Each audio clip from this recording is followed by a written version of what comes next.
ഇന്ന് നമ്മൾ ഡിസ്കസ് ചെയ്യാൻ പോകുന്ന topic methods of measuring price elasticity of demand ആണ്. ഇലാസ്റ്റിസിറ്റി ഓഫ് ഡിമാൻഡ് എന്താണെന്ന് നമ്മൾ ഒരു വീഡിയോയിൽ പറഞ്ഞു. അതുപോലെ തന്നെ degrees of price elasticity of demand ഏതൊക്കെയാണ് ഡിഫറെൻറ്റ് ഡിഗ്രീസ് എന്ന് കണ്ടു. ഈ ഒരു വീഡിയോയിൽ നമ്മൾ മെത്തേഡ്സ് ആണ്, price elasticity of demand measure ചെയ്യാനുള്ള ഡിഫറെൻറ്റ് മെത്തേഡ്സ് ആണ് ഡിസ്കസ് ചെയ്യുന്നത്. നമുക്ക് മെയിനായിട്ടും ഈ ഒരു മെത്തേഡ്സിന് 5ആയിട്ട് നമുക്ക് ക്ലാസിഫൈ ചെയ്യാം. മെയിനായിട്ട് 5 മെത്തേഡ്സ് ആണ് price elasticity of demand measure ചെയ്യാനായിട്ടുള്ള methods. First method total expenditure മെത്തേഡാണ്. ടോട്ടൽ എക്സ്പെൻഡിച്ചർ മെത്തേഡിന് നമുക്ക് ടോട്ടൽ ഔട്ട്ലേ മെത്തേഡ് എന്നും കൂടെ പറയാം. സെക്കൻഡ് വൺ പെർസെൻറ്റേജ് മെത്തേഡ് അല്ലെങ്കിൽ proportionate method.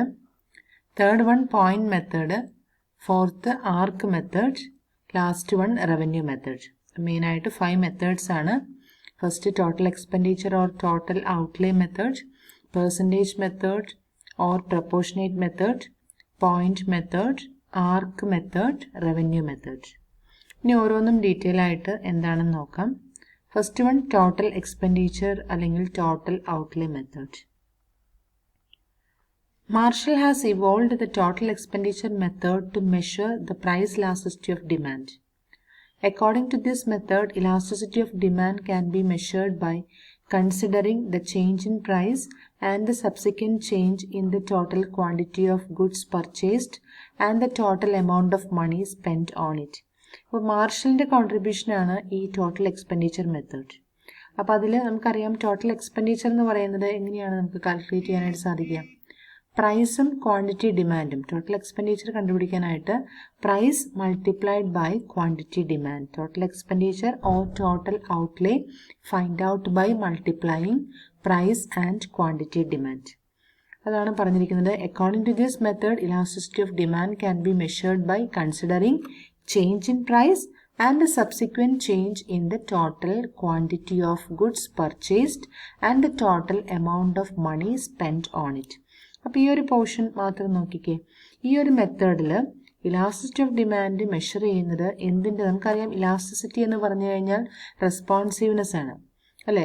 Price elasticity of demand പറഞ്ഞപ്പോൾ നമ്മൾ കണ്ടു പ്രൈസിനോട് എങ്ങനെയാണ് ക്വാണ്ടിറ്റി ഡിമാൻഡ് റെസ്പോണ്ട് ചെയ്യുന്നത്. പ്രൈസിൽ വരുന്ന ഇൻക്രീസിനോടും ഡിക്രീസിനോടും പ്രൈസിൽ വരുന്ന ചേഞ്ചിനോട് how to respond quantity demand, അതായിരുന്നു പ്രൈസ് ഇലാസ്റ്റിസിറ്റി ഓഫ് ഡിമാൻഡ്. അപ്പോൾ ഇതിൽ പറയുകയാണ് ഇലാസ്റ്റിസിറ്റി ഓഫ് ഡിമാൻഡ് മെഷർ ചെയ്യാനായിട്ട് പ്രൈസിൽ ചേഞ്ച് വരുന്നതിൻ്റെ ഭാഗമായിട്ട് ടോട്ടൽ ക്വാണ്ടിറ്റി ഗുഡ് പർച്ചേസ് ചെയ്യുന്നതിൽ വരുന്ന ചേഞ്ച്, അതാണ് total amount of money spend on it എന്ന് പറയുന്നത്. അപ്പോൾ നമ്മൾ സ്ഥിരമായിട്ട് പർച്ചേസ് ചെയ്യുന്ന ഒരു മന്ത്ലി കൺസംഷൻ ബാസ്ക്കറ്റ് നമ്മൾ നോക്കുകയാണെങ്കിൽ, മന്ത്ലി നമ്മൾ കൺസ്യൂം ചെയ്യുന്ന കമ്മോഡിറ്റീസ് നോക്കുകയാണെങ്കിൽ അതിൽ ഒരു 2-3 ഐറ്റത്തിൻ്റെ പ്രൈസ് വളരെയധികം ഫോൾ ചെയ്തു, പ്രൈസ് വളരെയധികം കുറഞ്ഞു എന്ന് വിചാരിക്കാം. 2-3 സ്ഥിരം പർച്ചേസ് ചെയ്യുന്ന ഐറ്റത്തിൻ്റെ പ്രൈസ് വളരെയധികം കുറഞ്ഞിരിക്കുന്നു. ഒരു നെക്സ്റ്റ് മന്ത് നമ്മൾ പർച്ചേസ് ചെയ്യാൻ പോയപ്പോൾ കഴിഞ്ഞ മാസത്തിനേക്കാളും പ്രൈസ് 2-3 കമ്മോഡിറ്റീസിന് കുറഞ്ഞിരിക്കുകയാണ്. അങ്ങനെ വരുമ്പോൾ അതിൻ്റെ ഒരു റിയാക്ഷൻ അല്ലെങ്കിൽ അതിൻ്റെ ഒരു ഇമ്പാക്റ്റ് നമ്മൾ കാണുന്നത് എന്തിലായിരിക്കും? ടോട്ടൽ മണി നമ്മൾ സ്പെൻഡ് ചെയ്യുന്നതിൽ ഒരു റിഡക്ഷൻ വരും അല്ലേ. Total amount of money spend ചെയ്യുന്നതിൽ ഒരു റിഡക്ഷൻ വരും. നമ്മൾ സ്ഥിരമായിട്ട് ഒരു 2000 റുപ്പീസിനെയാണ് പർച്ചേസ് ചെയ്യുന്നത്, മന്ത്ലി കൺസംഷന് വേണ്ടി പർച്ചേസ് ചെയ്യുന്നതെങ്കിൽ ആ സ്ഥാനത്ത് ചിലപ്പോൾ ഒരു 1500 കൊണ്ട് നമ്മുടെ കൺസംഷൻ ഒതുങ്ങാം. ഓക്കെ, നമ്മുടെ എക്സ്പെൻഡിച്ചർ അത്രയായിട്ട് ഒതുങ്ങാം. അപ്പോൾ അതാണ് നമ്മളിവിടെ പറയുന്ന ഒരു ടോട്ടൽ ഔട്ട്ലേ എന്ന് പറയുന്നത് പ്രൈസ് ഇൻറ്റു ക്വാണ്ടിറ്റി ഡിമാൻഡാണ്. അപ്പോൾ ഇലാസ്റ്റിസിറ്റി ഓഫ് ഡിമാൻഡ് റെസ്പോണ്ട് ചെയ്യുന്നത് പ്രൈസിൽ വരുന്ന ചേഞ്ചിനനുസരിച്ച് എങ്ങനെയാണ് നമ്മുടെ ടോട്ടൽ എക്സ്പെൻഡിച്ചർ, അതിൻ്റെ റിഫ്ലക്ഷൻ എങ്ങനെയാണ് ടോട്ടൽ എക്സ്പെൻഡിച്ചറിൽ കാണുന്നത്. അപ്പോൾ ജസ്റ്റ് എന്താണ് ടോട്ടൽ എക്സ്പെൻഡിച്ചർ മെത്തേഡ് എന്ന് മനസ്സിലാക്കി വയ്ക്കുക. നമുക്കിവിടെ 3 ഔട്ട്കംസ് ആണ് മെയിനായിട്ടും എക്സ്പെൻഡിച്ചർ വെച്ച് നമ്മളിവിടെ 3 ഔട്ട്കം പറയുന്നുണ്ട്. First one elasticity of demand greater than 1 അല്ലെങ്കിൽ greater than unity. Second case elasticity of demand equal to unity. Third one elasticity of demand will be less than unity. 3 കേസാണുള്ളത്. അപ്പോൾ ആദ്യത്തെ കേസിൽ elasticity of demand greater than 1 എന്ന് പറഞ്ഞു. എങ്ങനെയാണ് elasticity of demand greater than 1 case എങ്ങനെയാണെന്ന് നോക്കാം. Total expenditure increases with fall in price. Total expenditure increase ചെയ്യുക, പ്രൈസ് ഫോൾ ചെയ്യുമ്പോൾ ടോട്ടൽ എക്സ്പെൻഡിച്ചർ ഇൻക്രീസ് ചെയ്യുക. And decreases, total expenditure decrease ചെയ്യുക എപ്പോൾ പ്രൈസ് റൈസ് ചെയ്യുമ്പോൾ. The value of price elasticity of demand will be greater than 1. ഇങ്ങനെ ഒരു കേസിൽ elasticity greater than 1 ആയിരിക്കും. അപ്പോൾ റൈസ് ഇൻ പ്രൈസും അതുപോലെ തന്നെ ടോട്ടൽ എക്സ്പെൻഡിച്ചറും ഓപ്പോസിറ്റ് ഡയറക്ഷനിലാണ് മൂവ് ചെയ്യുന്നത്. പ്രൈസിൽ വരുന്ന ചേഞ്ചിനനുസരിച്ച് പ്രൈസ് ഇൻക്രീസ് ചെയ്യുന്നതിൻ്റെ ഭാഗമായിട്ട് ടോട്ടൽ എക്സ്പെൻഡിച്ചർ ഫോളോ ചെയ്യുന്നു, പ്രൈസ് ഫോളോ ചെയ്യുന്നതിൻ്റെ ഭാഗമായിട്ട് ടോട്ടൽ എക്സ്പെൻഡിച്ചർ ഇൻക്രീസ് ചെയ്യുന്നു. രണ്ടും മൂവ് ചെയ്യുന്നത് ഓപ്പോസിറ്റ് ഡയറക്ഷനിലാണെങ്കിൽ elasticity of demand greater than 1 ആയിരിക്കും. Second case elasticity of demand equal to unity ആണ്, ഈക്വൽ ടു 1 ആണ്. അപ്പോൾ അങ്ങനെ വരുമ്പോൾ നമുക്കറിയാം ടോട്ടൽ എക്സ്പെൻഡിച്ചറിൽ ചേഞ്ചസ് ഒന്നും ഉണ്ടാവില്ല. പ്രൈസിൽ എന്ത് ചേഞ്ച് വന്നാലും, പ്രൈസ് ഇൻക്രീസ് ചെയ്താലും ഡിക്രീസ് ചെയ്താലും പ്രൈസിൽ വരുന്ന ചേഞ്ചിനനുസരിച്ച് ടോട്ടൽ എക്സ്പെൻഡിച്ചർ കോൺസ്റ്റൻ്റ് ആയിട്ട് തന്നെ നിൽക്കുക, അൺചേഞ്ച്ഡ് ആയിട്ട് തന്നെ നിൽക്കുകയാണെങ്കിൽ നമുക്ക് അതിൻ്റെ elasticity of demand equal to 1 എന്ന് പറയാം. തേർഡ് കേസിൽ elasticity of demand less than unity ആണ്. ടോട്ടൽ എക്സ്പെൻഡിച്ചർ ഡിക്രീസ് ചെയ്യുന്നു വിത്ത് ഫോളിംഗ് പ്രൈസ്. കമ്മോഡിറ്റീസിൻ്റെ പ്രൈസ് കുറയുമ്പോൾ ടോട്ടൽ എക്സ്പെൻഡിച്ചറും ഡിക്രീസ് ചെയ്യുന്നു. കമ്മോഡിറ്റീസിൻ്റെ പ്രൈസ് ഇൻക്രീസ് ചെയ്യുമ്പോൾ ടോട്ടൽ എക്സ്പെൻഡിച്ചറും ഇൻക്രീസ് ചെയ്യുന്നു. രണ്ടും മൂവ് ചെയ്യുന്നത് സെയിം ഡയറക്ഷനിലാണെങ്കിൽ നമുക്ക് elasticity of demand less than unity എന്ന് പറയാം. ഇതാണ് നമ്മുടെ 3 കേസുകൾ ഇലാസ്റ്റിസിറ്റി ഓഫ് ഡിമാൻഡിൻ്റെ. ഇനി നമുക്കിതിനൊരു ടേബിൾ വെച്ചുകൊണ്ട് ഇലാസ്റ്റിസിറ്റി ഓഫ് ഡിമാൻഡ് നമുക്ക് ടോട്ടൽ എക്സ്പെൻഡിച്ചർ മെത്തേഡിനെ നമുക്ക് എക്സ്പ്ലെയിൻ ചെയ്യാം. അപ്പോൾ അതിൽ 3 കേസും കൊടുത്തിട്ടുണ്ട്. അപ്പോൾ ഫസ്റ്റ് കേസിൽ പ്രൈസ് 6ഉം അതുപോലെ തന്നെ ക്വാണ്ടിറ്റി ഡിമാൻഡ് 1ഉം. ഫസ്റ്റ് കേസിൽ തന്നെ പ്രൈസ് 6ൽ നിന്ന് 5 ആയിട്ട് കുറഞ്ഞു. പ്രൈസ് കുറഞ്ഞു കഴിഞ്ഞപ്പോൾ ക്വാണ്ടിറ്റി ഡിമാൻഡ് ഇൻക്രീസ് ചെയ്തു. നമ്മൾ പറഞ്ഞു രണ്ടും ഓപ്പോസിറ്റ് ഡയറക്ഷനിലാണ്. പ്രൈസ് ഫോളോ ചെയ്തപ്പോൾ ക്വാണ്ടിറ്റി ഡിമാൻഡ്, നമുക്കറിയാം നോർമൽ കേസിൽ പ്രൈസ് ഫോളോ ചെയ്യുമ്പോൾ ക്വാണ്ടിറ്റി ഡിമാൻഡ് ഇൻക്രീസ് ചെയ്യാണ് ചെയ്യുക. അപ്പോൾ പ്രൈസ് ഫോളോ ചെയ്തു, ക്വാണ്ടിറ്റി ഡിമാൻഡ് ഇൻക്രീസ് ചെയ്തു. അപ്പോൾ ഇവിടെ നോക്കിക്കേ ടോട്ടൽ എക്സ്പെൻഡിച്ചർ എങ്ങനെയാണ് കണ്ടുപിടിച്ചിരിക്കുന്നത് നോക്കി.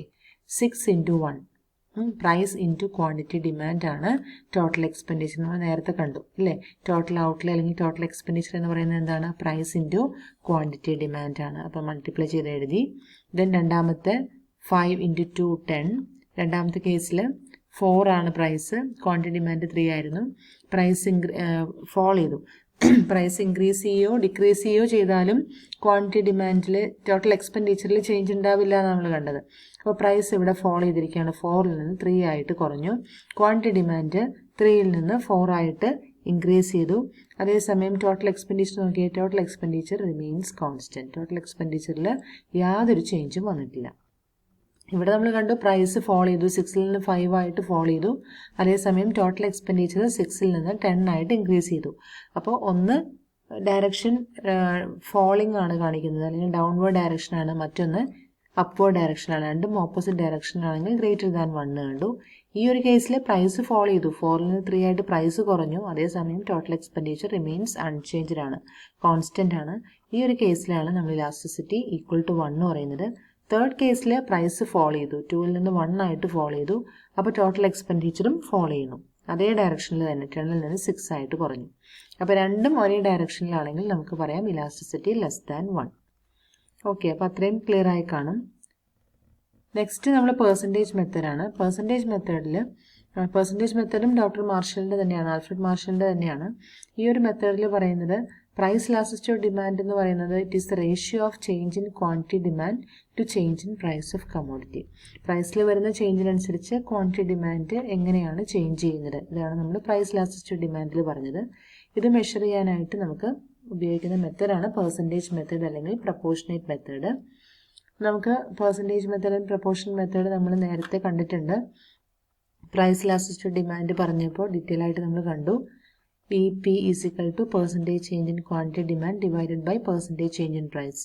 അതിൽ നമുക്ക് ആ percentage change in quantity demand എന്നുള്ളതിന് പകരമായിട്ട് change in quantity demand divided by original quantity demand എന്നും, പെർസെൻറ്റേജ് ചേഞ്ച് ഇൻ പ്രൈസ് എന്നുള്ളതിന് പകരമായിട്ട് change in price divided by original price എന്നും മാറ്റി എഴുതാം. നെക്സ്റ്റ് സ്റ്റെപ്പിൽ നമ്മൾ സിംബോളിക് ആയിട്ട് എഴുതുകയാണെങ്കിൽ EP equal to delta Q divided by Q, പിന്നെ വീണ്ടും ഡിവിഷനാണ് delta P divided by P. ഇനി അതിനെ റെസിപ്രോക്കലിട്ട് delta Q by Q into P by delta P എന്ന് കൊടുത്ത് ലാസ്റ്റ് പോർഷനിൽ നമ്മൾ ഡെൽറ്റയൊക്കെ ഒരു സൈഡിലേക്ക് ആക്കി delta Q divided by delta P into P by Q എന്ന് പറഞ്ഞാണ് നമ്മൾ ആ ഒരു ഇക്വേഷൻ അവസാനിപ്പിക്കുന്നത്.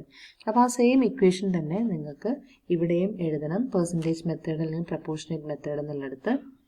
നെക്സ്റ്റ് നമ്മൾ പറയുന്നത് പോയിന്റ് മെത്തേഡാണ്. പോയിന്റ് മെത്തേഡ് എങ്ങനെയാണെന്ന് വെച്ച് കഴിഞ്ഞാൽ ഇതും മാർഷലിൻ്റെ കോൺട്രിബ്യൂഷൻ തന്നെയാണ്. ഒരു സ്ട്രെയിറ്റ് ലൈൻ ഡിമാൻഡ് കർവിൽ പല പോയിന്റ്സും കാണിച്ചുകൊണ്ട്, അതായത് സ്ട്രെയിറ്റ് ലൈൻ ഡിമാൻഡ് കർവിലൂടെ നമ്മൾ ഇലാസ്റ്റിസിറ്റി പ്രസൻറ്റ് ചെയ്യാണ്. ഒരു സ്ട്രെയിറ്റ് ലൈൻ ഡിമാൻഡ് കർവിൻ്റെ പല പോയിന്റുകൾ പല ടൈപ്പ് ഓഫ് ഇലാസ്റ്റിസിറ്റി ഡിനോട്ട് ചെയ്യാനായിട്ട് നമ്മൾ യൂസ് ചെയ്യാണ്. അപ്പോൾ അതിൽ നമ്മളൊരു സ്ട്രെയിറ്റ് ലൈൻ ഡിമാൻഡ് കർവ് വരയ്ക്കാം. അത് കഴിഞ്ഞിട്ട് നമുക്കതിൽ സെൻറ്റർ പോയിന്റിന് ഇലാസ്റ്റിസിറ്റി കാണിക്കാനായിട്ട് അതിൻ്റെ centre point elasticity equal to 1 എന്ന് കൊടുത്തു. അതുപോലെ തന്നെ ആ 1 എന്ന് പറഞ്ഞ് കൊടുത്ത ഇലാസ്റ്റിസിറ്റി ഈക്വൽ ടു 1 പറഞ്ഞ സെൻറ്റർ പോയിന്റിൻ്റെ മുകളിലേക്കുള്ള പോർഷൻ ഇലാസ്റ്റിസിറ്റി ഗ്രേറ്റർ ദാൻ 1 എന്നും തൊട്ട് താഴെയുള്ള പോർഷൻ ഇലാസ്റ്റിസിറ്റി ലെസ് ദാൻ 1 എന്നും മാർക്ക് ചെയ്യുക. അതേപോലെ ഈ ഒരു ഡിമാൻഡ് കർവ് വൈ ആക്സിസിൽ ടച്ച് ചെയ്യുന്ന ഈ ഒരു പോയിന്റിൽ ഇലാസ്റ്റിസിറ്റി ഇൻഫിനിറ്റി ആണ്. അതായത് പിന്നെയും ഇലാസ്റ്റിസിറ്റി ഇങ്ങനെ എൻഡ്ലെസ് ആയിട്ട് പോവുകയാണെന്ന് കാണിക്കാനായിട്ട് ഇലാസ്റ്റിസിറ്റി ഇൻഫിനിറ്റി ആണെന്ന് കാണിക്കാനായിട്ട് ഈ ഒരു പോയിന്റ് മാർക്ക് ചെയ്യുക. അതേപോലെ തന്നെ എക്സ് ആക്സിസിൽ ടച്ച് ചെയ്യുന്ന പോയിന്റ്, ഡിമാൻഡ് കർവ് എക്സ് ആക്സിസിൽ ടച്ച് ചെയ്യുന്ന പോയിന്റിൽ ഇലാസ്റ്റിസിറ്റി ഈക്വൽ ടു 0 എന്ന് മാർക്ക് ചെയ്യാം. അവിടെ ഇലാസ്റ്റിസിറ്റി ഈക്വൽ ടു 0 ആണ്. അപ്പോൾ നമ്മൾ പഠിച്ച 5 ഡിഗ്രീസും പ്രൈസ് ഇലാസ്റ്റിസിറ്റി ഡിമാൻഡിൻ്റെ 5 ഡിഗ്രീസ് ഏതൊക്കെയാണ്? Perfectly elastic demand, inelastic demand, relatively elastic demand, relatively inelastic demand, unitary elastic demand. ഈ 5 ഡിഗ്രീസും നമ്മൾ ഈ ഒരൊറ്റ സ്ട്രേറ്റ് ലൈനിലൂടെ പ്രസൻറ്റ് ചെയ്തു. അപ്പോൾ ഈ ഒരു പോയിന്റാണ് നമ്മുടെ യൂണിറ്ററി ഇലാസ്റ്റിക് ഡിമാൻഡ്, അതുപോലെ relatively elastic demand, relatively inelastic demand, അതുപോലെ തന്നെ perfectly elastic demand, perfectly inelastic demand. ഈ 5 പോയിന്റ്സും നമ്മൾ ഈ ഒറ്റ സ്ട്രേറ്റ് ലൈനിൽ പ്രസൻറ്റ് ചെയ്തു. ഇനി നമുക്ക് അടുത്ത മെത്തേഡ് ആർക്ക് മെത്തേഡാണ്.